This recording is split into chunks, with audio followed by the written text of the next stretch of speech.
kandi omwebembezi omukibina kya FDC ncho kuhagera mpire niyo mazi wa FDC nati niyo mazi wa FDC from inception fact ngatandika na reform agenda kandi ombyo bwebembezi I'm the secretary for works omukachiko akakuru k'ekibina akuba kweta National Executive Committee ekora emirimo ya buli izooba ahabwa ba delegates biyangaliyo na National Delegates Conference niyo supreme organ so kukusitama eronda mabebembezi abarasigare bakutwara emirimo y'ekibina ya buli izooba bahi batari so I'm glad and I'm part of the team eyiwa delegates batiremo obwisije mukama wanje akankwasa delegates 10 delegates bishatu nshanjo nabana ninchubijuka because it was a historic moment kama wawo iwiwe undi ezeshani wo mukama wanje kwa niwe na wanje oturugambo ni nshora kwa nasakwe karaka social nsige cyane no kwada je niwo mukama wa umurankwine so ba delegates bishatu nshanjo nabana bakantera karuru ngumbajwekere omukachi kwa kanek kandi ekyo nikitumana abamemba wa National Council kitumana abamemba wa National Delegates Conference so obukiiko bushatu bweno bw'ekibiina obukusharira miha ekibiina bwena mburu otakagire hali ati nomanyisa uryumwe aha batandikire FDC basically FDC kagita ebibiina bishatu actually 2 pressure groups and 1 political party NDP PAFO Parliamentary Advocacy Forum then reform agenda so hatari mukitima no kuri yanga tanasa bona members ababire bariyokwe should be regarded founding members kureka njire kura nahura makobusasi nywano wanje umuhandiki mukuru w'ekibina kubuza bakutandika reform bakutandika FDC Dr. Kari South Africa which tensa Dr. so akumubuza ngwe omba founder members namba ya kanga but answer kiria nyamo ni engineer ni mangwe cyo kizimbe kituru kine foundation of course yes so pira take singa foundation na man so if Nandala is not happening with the Arabic founding members, but is the foundation. He's the founding father. Actually, that's the correct word we normally call him. The founding president, founding father. So he is the foundation of the FDC. And actually not only FDC, championeering democracy seeking in the country. Ekyo kubanza kaliyo mu government akuli fact kiro nakiteekateka omunonga kubanga mbira nyine program eji akabereka kwijo mutwe after every 5 minutes the statement ya doctor omenere mukwabiro gamba nguhunamu ukigamba nguwe ahunamu so ezibe kitu nabanyihanga no kugira ngo embera eitutwiremu eitukwatirwe munkihanga emyaka 37 kuzo muri 38 tekwereka ngo na Alex wakore kirungi yakikora in good will so tutwire tine whatever 10 point programs za NRM wakuzo mchaki kurwo mchaka no mangu yangari yabonera konke binje yako namba ya mshanzu corruption yebire corrupting kama wena mbejo corruption atferwa obutabarwa bukuriki 10 omushoro gutukushoroza gwa butabarwa 29 10 nibugibwache agiving on corruption wala democracy iyo bunda abanyamahoro nasaka watungire chance utagire mukaruru takaza mukaruru konka binje bakagire muri bambe bikuruga konka nabwene mbambe kwasire akuyo wajangwe mukurire byasiskara niyo mukwika ayibakutere nduru hato mu Uganda anyuma y'imyaka 67 na karuru kakuterwa shayi na kakawiri so abo kureba abandi bakora ekikwahukana cyabo nibateeka ko batematementeje nk'ibare ryogo mushongozi kamiliyoni wala ya ratari fa munywanda fontaine fan we ngo noyombeka bakushenya bapanga bapangura so nabo ababinji banywani bitu tutakagiye kuringurizo wavariya tubanze nebyo witu yes nimufaki ikamwamara naho bashamwe abashaba kuri betegerize amuni mazima niwe kujemera mukama wawe ukajemera nandara mafabi akayika kwandikira amuri yatakayika kwandikire baruha iri kweta omukashi kwa kengesho neki nimufaki ahabwanci muri kujemera bakama banyu mukayika kuhebwe baruhe ziri kubeta omukachiko kengesho umuyeto noza kungambira y'abantu manya ine byo cubize rero kandi hato bigambira abaturebe namazima bishebere kwa nimwete so mukachiko kengesho na esi wabara mnonga omutebekano sa program ate bakagira ngo baba izina bwa modernization babeta ba director of microphone director of programs in the programs of microphone because what ajimpireshona nagambire nortar one foundation ina abantu buildingiraho yo kurangwa ibikorwa ombibi nebindi hine abakugeza hamto kubitera hamto ihanga ryona tutongere kizibu cy'amani okuta respectinga engenderwaho constitution kutahitini sengenderwaho omo objective omnankombo omo guiding principles FDC tingu za kushomera abaturikiriza zone konkani za kushoma nk'ibiri eshatu ezina rebe ziri related to the case hari major ya FNA constitutionalism and rule of law for all.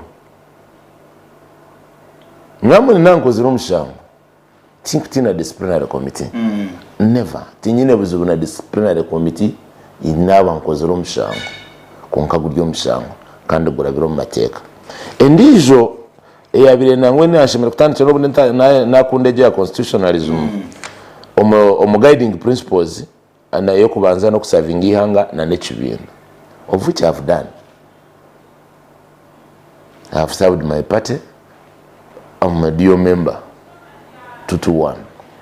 A cabinet young good governance, democracy, social justice, transparency, accountability, honesty, and integrity.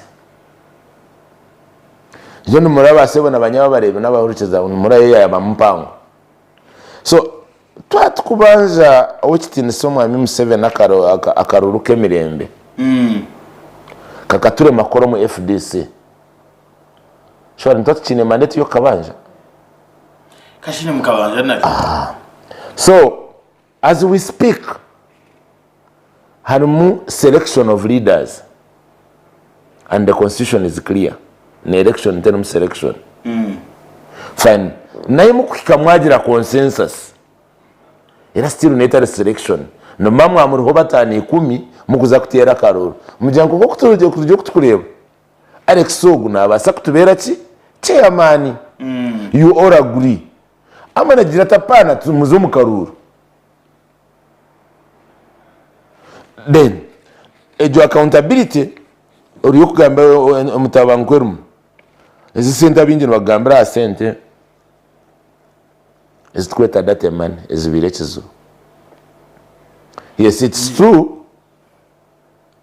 Otakwenda Alex twashoroka kargo mu studio kajya to mukora radio TV ya mukama wanje naba hasente nke kibina bachimana bambinga nasabye tati kwata sente zitware office naiko mu office nimbaja unaninduga au mu studio nabugana wero wisha yampe mitwali 10 ifatori yeri mitwali 10 kunkati yakunda ngwizi na ndegereki ndo bagambira abwo murumo kunkani njanjure ry'emitwaro ki ikume yiwamba sente zikijo mu kibina nzimanywa secretary general treasurer general takuzimanya ko bambuza tinyo kanta kwenda kuzamu mahurire kunkari yo mahurire that is dishonest. Number one. At Senate buri karuru tkozesa sente, which is okay kunkazi kurugaye. So problems ni ibiri, sente nezingahi kandi zirugaye. Mazime by'ebibuzo bibiri kare secretary general yabigarukiremo neze shakartine buzuba. Because we wouldn't fine, we may care or we wouldn't care. Zarugowa ninga zijazita kunkaza akozere iwe tugira uti nabugana omwagizi yampe mitwari 10 ngo gizerigizereke eri 10 kungati kurwa ukayiko mukibino kagamba katembe tusebe katembea tunanduga TV tunabugana omwagizi yampa sente nezinga yampa sente no ayampa sente habwencha abantu batakuba suspicious kaningera umukazi yaretemera umka no koza na mnonga abaro shazo kurya to kubanga kuza bishe bimwabye iganindeba turi kujye nyama yaruga nicyetaga kuburiza mnonga objective bwa nkaze kibina ezirikiriya which is the guiding principle. Hari meje yo kugira ngo FDC ne koranka platform yo promoting a democracy, good governance, constitutionalism and rule of law. Einemu kujikura tani jangu to enhance integrity, transparency, accountability and management of public affairs. FDC to family ya Amon. Okay. To family ya doctor. To family ya Nandara. To family ya Mwami Amriyat. Nechintu chabantu. So bakama bawo bakubuza nkonka sinto zihire. No, te go accountability. Top management bure kumanya. Neke bure kumanya. Badelegates babure kumanya. Then kuturabuze baza kutandika kutugambira mu jomu disciplinary. Na wagamba disciplinary. Echo taka chichireho SMP hazo na kumarobwo bwire bwo na niho mugombere kuzivumbura ngo zikaze date mane abanchi zitarore cyugo mu byo bwo bwire buzaretirwa. You see, ekindi zikaze bikirwa kai. You see okuwa kibuza. Nyenka kurura omukaya abajunwa ongati katuna ibalinga barwani babasinzi. Because my dad served the Church of Uganda myaka 32, but some of the neighbors nyina shomera kaba yabasinzi. Abacyara bakare kubabira bamutera uruhi awero muchenje. Bakizo muchenje babimarora biza bakusheka. It is true. Yes, ecyo kibuzo kumukibuza mu ikire kukito mu public. Eje myaka yona kikakitura. Kikabanzo mu party structures. Top management yakizamu. Neki twakibuza. Umwako guwire cyazo mu National Council. Bayeto kitinisa Dr. Chiza Besije. Nkamuhagizi kandi umuhurikiriza ningawe micwe kuri umukibini ba mutatask icyatumira taza mu karuruka 2021 ya haruzo zenki itano ebyabire birime birumera. So western secretary general kuyagira kumugarukamo because in speech yabire kuratire garukama abi doctor yagamba yagira ngo ruzo zone zi Dr. Besija kwa neze yewe nkawe ngwe cyatumire Besija taza mu karuka 2021 akaba atakuhagira Amriyati kubanga Amriyati akakurwa mu Rongo region.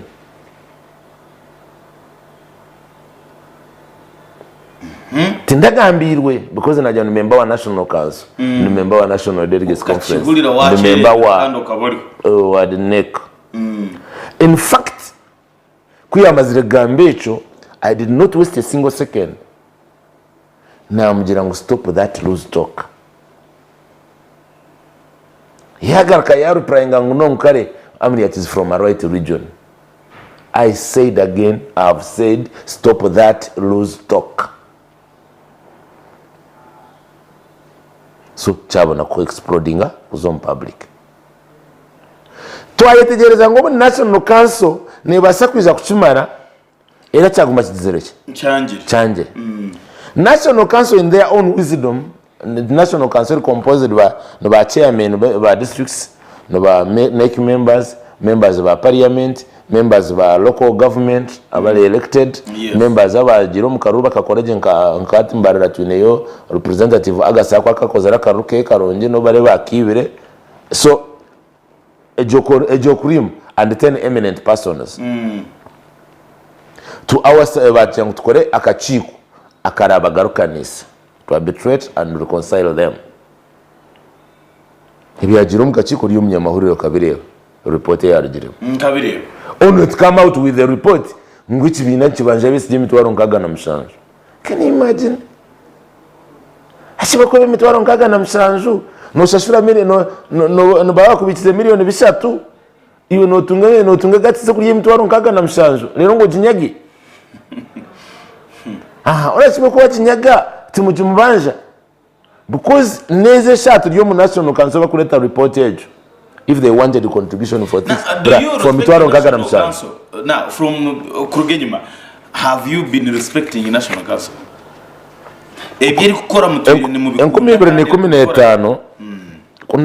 Kuna mazire kusinga karuru bankwasa constitution age.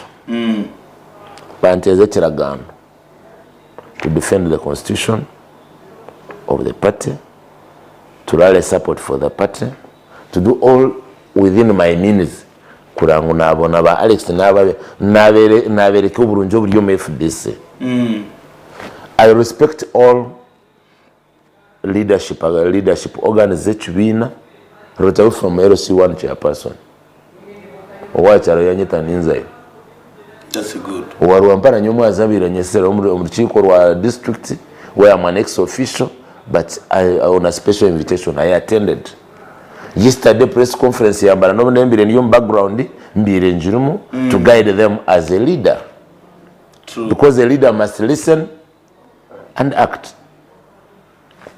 So the National Council tinyine na yobuzubu if at all resolution za zikora ki ekicire. So twagaruka baro ayiwa itwa twaika. It's true. Austin Sa Omame Amriat with due respect.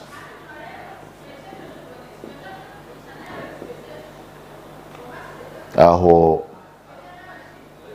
fact ninza kutwara ho mugisha ngo kwesa platform age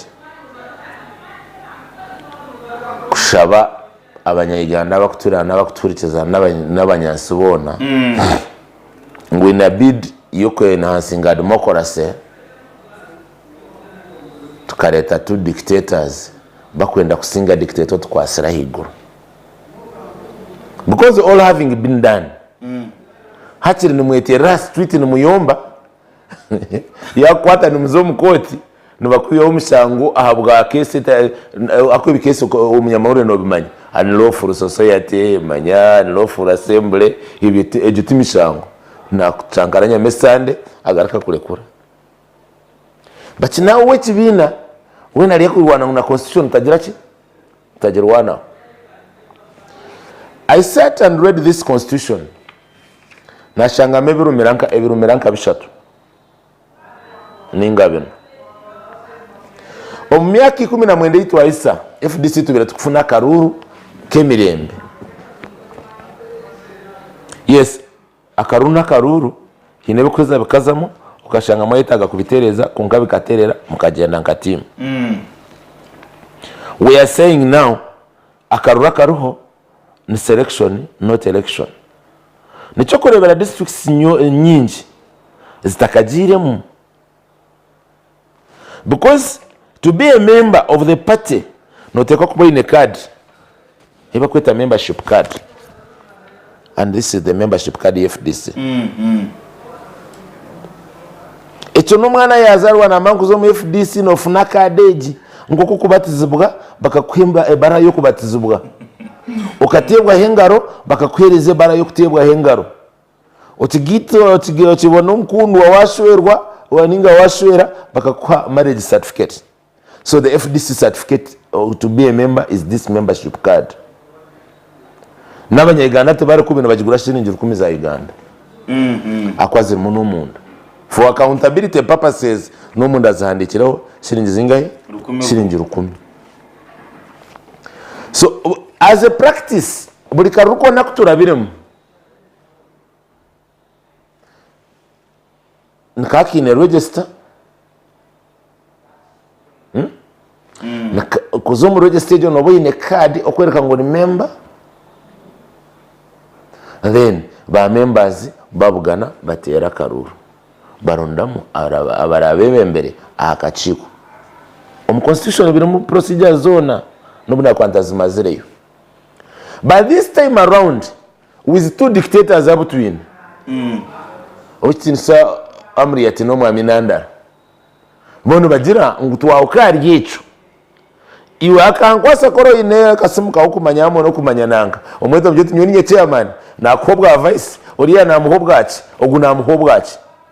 How long have you noticed that kugira ngo umukire obwire buni gwingana cyo umukire biri mu dictators ebi byatandika omukaruraka because it's their first time of office and ekirungi ninge kibi yesterday nambire ngamba nababebembezi b'ekibina bangira ngo covid katusisira ngwi 19 mukamu kwa murugire bamunaje ngo hatima mukamutembere yamaye musime na covid abokuba ay covid etabo tukongera emyaka 3 hatebikare bakubikora within their constitutional mandate ya tamu ya kabiri emyaka 5 kungikirungi tamu yiteriye kugira ki eriye kuwa hati mwine gap yo kugira ngo apana you step aside or you be members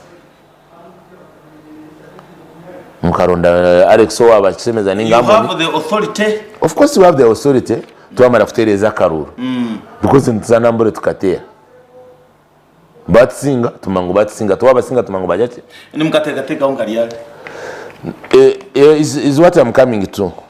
So which thing so mwami amuri ati nachumanya ngo twine disciplinary committee nebizibu byayo yakutwetamu basebo nabanyabo barabe ba Gotv turu ba Sky TV turu gam the chair the standing committee the committee on discipline there shall be a committee of discipline of the national constituency sub county a general gam to action up to parish to branch level RC1.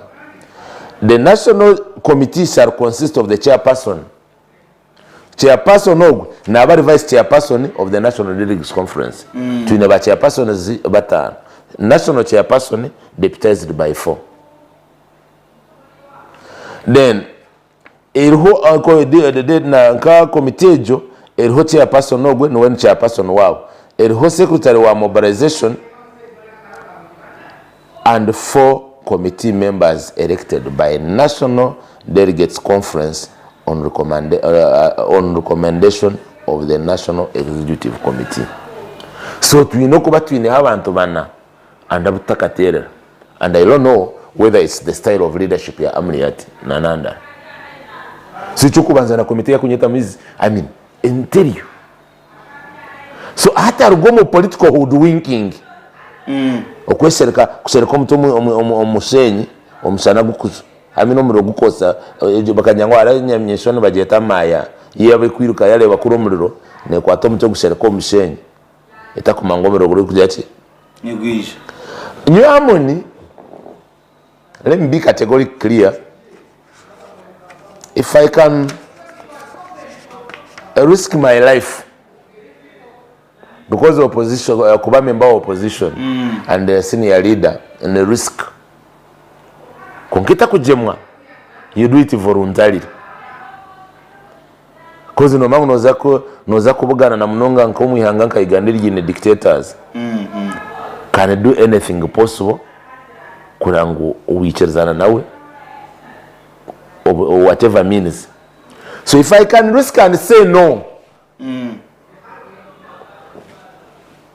to the dictatorial regime emyaka 20 kana yo dictatorial regime ekampa respect countries iwo munda ntufafagana. Now the question comes omukachiko noza kulebeka makenje show nizo Kataru kamba myongwe bagamba ati birakongera kifubire ekyandeta Sky TV eru. No, you can't give what you don't have. You can't give what you don't have. Ekyandeta Sky TV egizireki eru batata kachiko kenjiso tukazireki tikali. So reason iba ngambire inside wanje yangambire kunteko mukachiko kenjesho kuna amazire kusoma ku petition age, I mean constitution age. Nyowe owikitinisa omwami Munyagwa Mbaraka wa Serunga mugati gwa bata, owikitinisa omwami Equal George, abo bashatu tuli members. Twakwataho omukyala na representing Magwa Cell, Magwa Ward omulijinja ne councillor. Twakwataho activists abandi bashatu Taufik Muganga Bobu and Nkonge Charles. Twakora petition. Echenja wecha abiro petition twakozere twaraba ombaroyers bitu. Hatwajimoldinga yaba erigo document.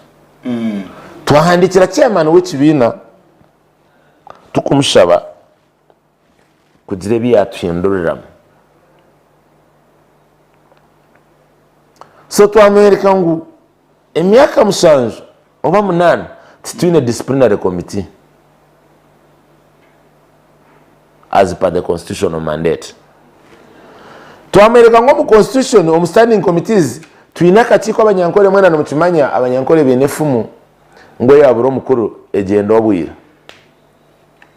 Twasanga mu constitution they were wise enough kuteka makachiko ka members 11 babaze mbwenu abakuru the elders committee bachirinju fact wakiretaje na nabeta baze bachirinju. Twasanga takini twasanga ngo akachiko kabyo bururu kineme birumira kali partisan ni nankani handbag ya iyo chitensananda because wasanga neki yona ya resolving ikaja ngutuleka karuru tubanze sorting differences is tukimara kuruga yetu yebigere biri 10 kwa mukaga nanda rakayisho akabaje tumishunge road map akaba sentence to approving akaba buri kimwe cyone bo bakagenda bakakora bakikiriza bakakora. So twajankari partisan nakukazarubajo twagira ngo nangwaze practice ochi nisomwa mi Dr. Chiza Bese kuyagira mu karuru 209 na kalme bakaba muhireta munsa kuyagira mu karuka 2011 akwesimba na general muntu mu primaries ya stepping aside ya sigo vice president amezana ashataguba amaziro mu karuru ochi nisomwa general muntu kutwagira nawo mu karuka amri ya 2017 akachire sitting party president ya stepping aside ya sidrochitinisa arasu kutwagire kuzo mu karuka 2021 ka primaries benge practice owichitinisa amri ya stepping aside ya sigiraho owichitibwa sebugwao. But now 2023 tukuzo mu karuka kibina owichitinisa amri ya tinwechiri party president. So his term is expired or not expired as a practice. Ababire bakwenda obwebembezi kubabire bakuzomu karuru tukuzomu karuru you step aside kugira ngo takatataganya umurimo gwakakiku kakaruru kukozesa orders zawe kugira ngo ebiba kutesa batagira ngo nebyawe iwe ni enforcing because by constitution party president no chairman w'ekibina no chairman wa NEC so no kutsamaninga no kutsharing. So kokusiga party president aliyo mu karuru wamwita baba kusakura bya member ya EC kimesa na owning. So as a practice other leaders babiri bakujachi stepping aside, but now this case which tinisoma memory yati is still running as a party president kana akwereka ngunaza kwa activities ezindi echa kabiri which tinisoma secretary general nanda na mafabi when wali direct in contact with electoral commission. So tugira ngo ba stepping aside bareke electoral commission eitura ateko ejirechi ekora karuru nkuko izindi zabire zikora kuturarwo mu karo tube tine petitions nacyo cyaba mino gargo so kunamaze kwandika baruha tubabatera demand note ya 7 days the best option batakanyesera nangwa kubuza abwenje ningaki nkaza kura kandi yamina uretse ekibara cyabakunduma twakweta mu disciplinary but on a cross on a good note kandi atirona karango amone rubarema na semuji bakaterwa delegates akaruru so we are out of his locus so okunyeta mu disciplinary tikugira ngo njumire president tikugira ngo nyabiskoningire neck duties amwe in fact amwe yati nananda nimbasinga kwa tendinga neck. So we even reached a point we reached a point of calling ourselves the usual suspects because brineke kwetwa amoni nabajirimo I remember abufayiro kusanga yakirate bo kumanguno bogizereki era biri wawo wacererwa umwana ninga wasanga ineki zibe cyabo is when you don't attend but you amuri atena cyane ku delegatinga ajya ngo vice president adeke you take over. Vice President Rukwago, you take over. Vice President Okini, take over. Vice President Zoa Western, take over. But me, I'm a regular neck attendant. So the cause of the nankeje bare yakutugambira ya disciplinary no kujanga mjangu no. This style of leadership should stop. Tujire leaders, I mean, tujire committees ezi nanke kujachi ezi constitution ekuturagira kugira and without any fear of contradiction I can state this clearly. Actually abazungu nibageta political cowardness because najya ngo akangotsa ninza kutabaliza turahirike kutere n'urukunya to mutu izo mboze tabwe cyo kwenda kuntabariza mshawo mugambire inshonga zanjye wazuhurira uzuhurire besides we amuri ati nganta kuma nyuti ndandikire na amuri ati by the way ebareke kuzo wa national chairman suppose ndabiro nawe mbwina abanya arbitratinga naganira na chairman tubikireza nakukora ibinkwenda ntaza mukota to mu disciplinary nza mukora mje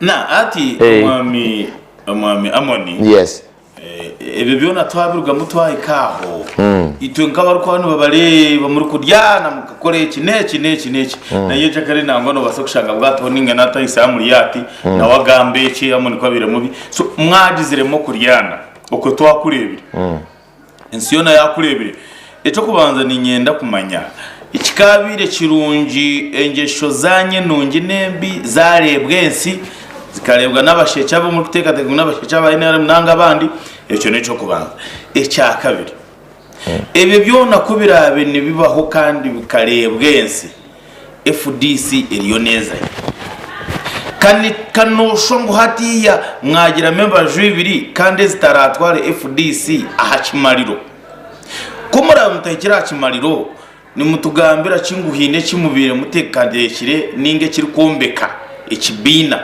aza kumwatakira mu serious kandi tukareba muheru kitagira mani ni mutugambira ki eki muri kuza kutamukikongera mano mu kibino katubanze na neco kubanza kinakubuza eco kubanza abakiga abanyankore binefumu ngo wowe no mukazi w'umuhembe waza kumushenda no muraza abaramu sori yatira ati atkawagumisirize nige myaka yona tukurwanisa corruption shware nyenda baturikize bancengeja tukurwanisa corruption ebyo byono bigambo kureba kamera nzizi yes tukurwanisa corruption omuntu akakira senti omihanda mibi twagira ngo mubino twatwarwana ecyo ni cyumwe echa kabiri tukusaba karuru ko bwinganiza free and fair election tukugira ngo electoral commission yabakamekare eremirwe no within so mwami mu 7 do we need to practice it in FDC because abanya-Uganda nimukimanyaki engeri tokukisaba amajuta tegini. You cannot give what you don't have. So FDC yeta kubasa kurongosa achakaruru na munonga on a democratic principle. Yes. Then it's good for nothing. Omwesongoza kesongora nguni yaba mpende kireki eza nankezi aliremu za overnight na ntarebire Yesu. Izo beryo ntarebe Yesu. Nanye njo nabuza. So by the time I left the National Council, last National Council, nkanku resigning. They told me no, that is being cowardice. Kuresigninga that's being coward. I mean banja ngwatu waba coward. Guma morwane ebyo biro kurwana bigireki birebeki. So it's true. In fact, that one is the data money we are talking about is a center almost all political party secretary generals bakaziri. Well, knowing it was data money? Yes, on 3 conditions. Condition number 1, kurwanisa 2 mushrooming senior leaders. Oistini somo ami Dr. Chiza Besje na oistini somo ami Kyagulanye.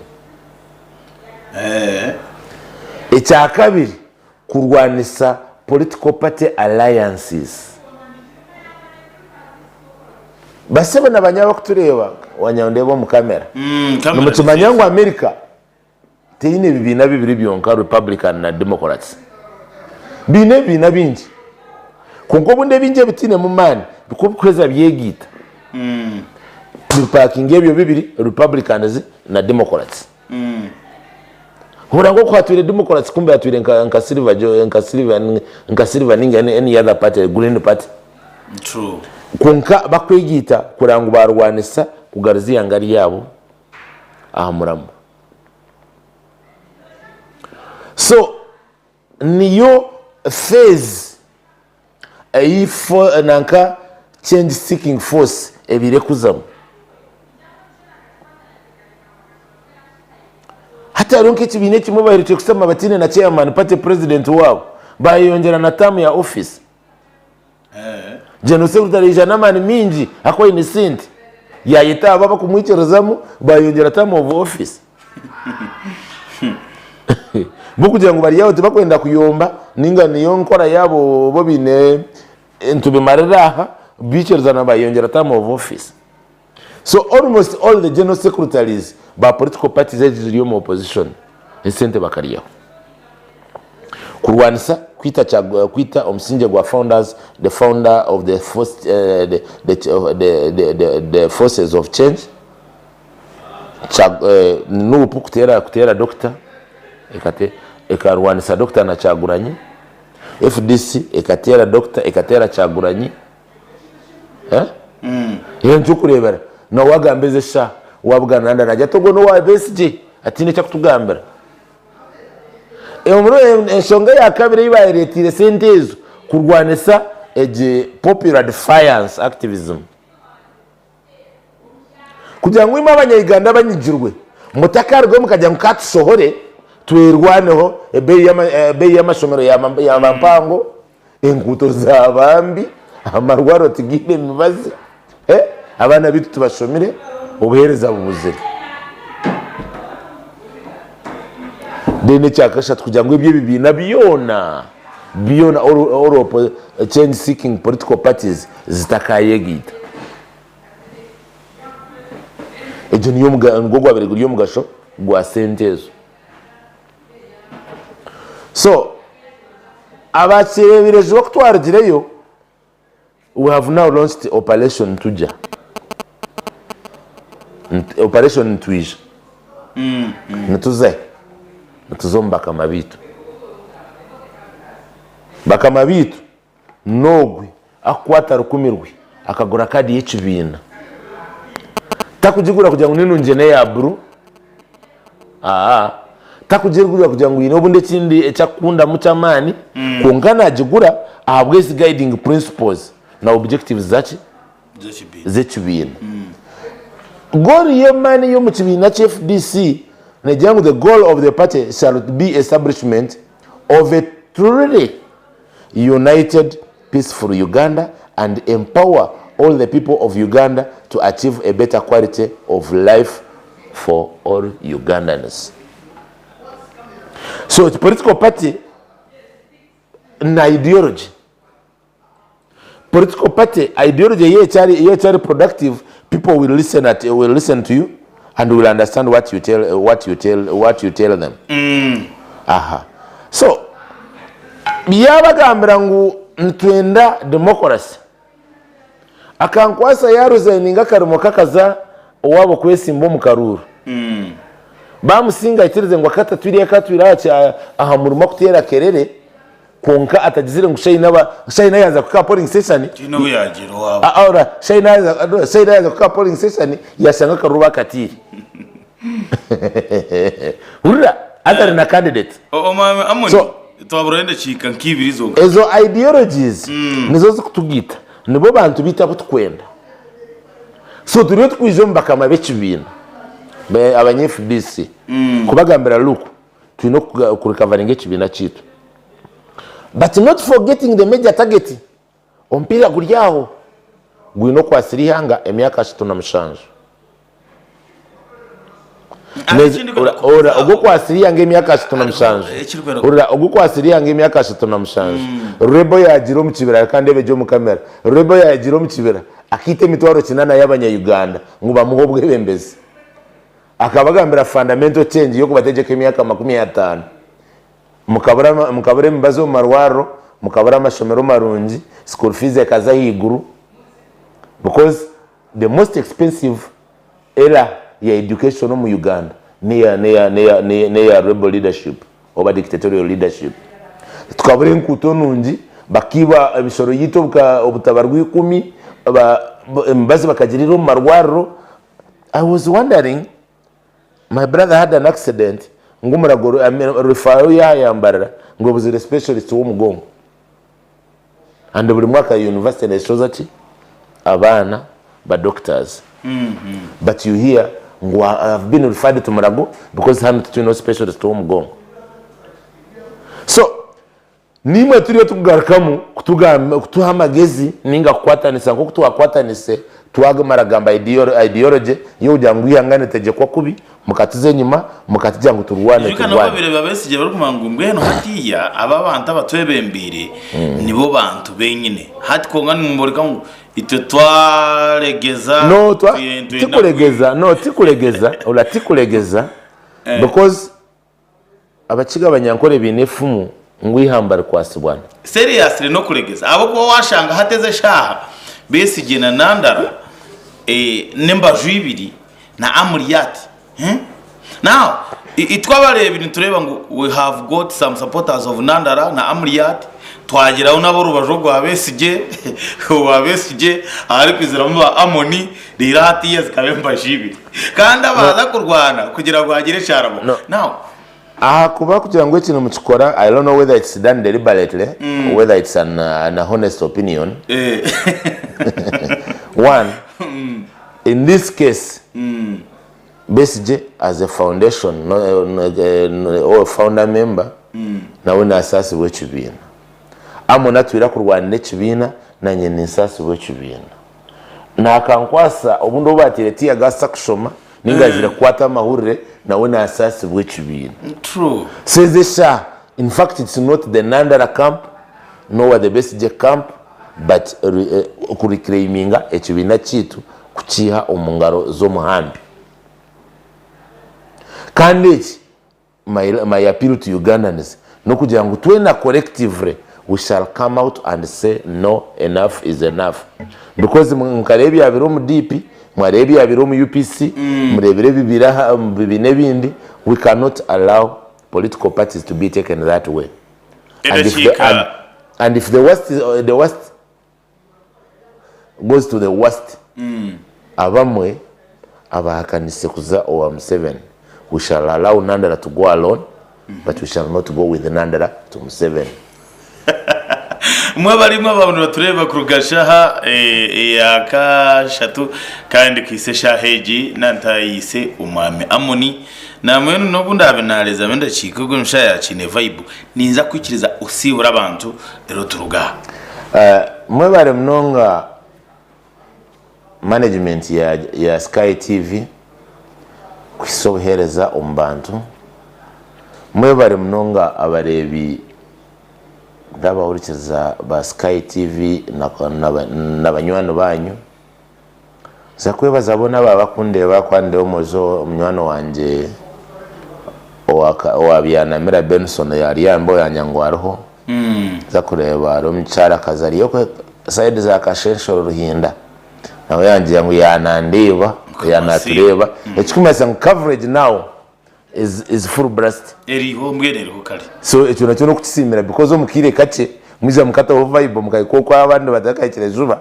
nicyo kusimira rangaru yari kandi abandi nahandi no kubagambira mwe n'abarebi n'abahagizi be FDC ngo twarugo mu yagogo after this storm we shall emerge more stronger than before because na NRM abinji banyigirwe ekikubaho nabo wabo birikubi kunka bote bagamba itwintani situ biri twin kwegamba the forum ine option zo kugamba okay men biggest weapon no kugamba otereti cyaba kibi bakakitereza ecyaba kibi bakakitereza because the foundation or the founding president 201 akaine chwana tiro the president will listen.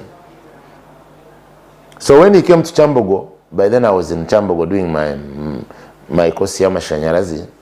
No, you change from listening only because you can't listen and you don't act. You put the president who will listen and act. The following production, Ebishwani, wrote the president who will listen and act. So FDC omkujenyu mizamu ebirere forum yo jankuba kugambira ngo ikintu kibi ukindura apart from few incidences za ba dictator butwizire ko kumujyango w'ikintu kibi ngo nakuyo mu parliament uri mujyango w'ikintu kibi ngo mu disciplinary but we shall overcome inshallah.